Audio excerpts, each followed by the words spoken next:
Hello, good morning! Ay mga manang, so karon magsugbatag baboy kay akong sudanon. Kay wala may sudan karon. So karon magsugbatag baboy kay mo to, akong sudanon, balik we. So karon ubani ko ninyo magsugba og baboy. Yan guys, so nag-ano na tayo ng uling dito. Kaya kunti na lang yung uling namin kasi naubos na. So ito yung gamitin natin, yung patungan ng baboy. So ito po yung ulo ng electric fan. So nasira yung electric fan namin, so kaya ito na lang yung gamitin namin. So ito siyang brushan kay Berting Higawa. Okay, gamit namin siya ito sa agatuan na hugas. So karon ayun tayo mo siya parang kita-itaya.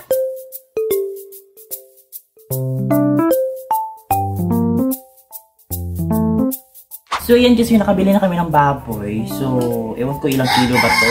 So barato na kayo siya guys. So ito na siyang hugasan para magtantang mga dugo-dugo. So karon guys, so bubutan natin siya ng asin para malasa yung karne. So ito siyang i-massage para ang lasa sa asin masulod yun sa karne. Nga na yun siya.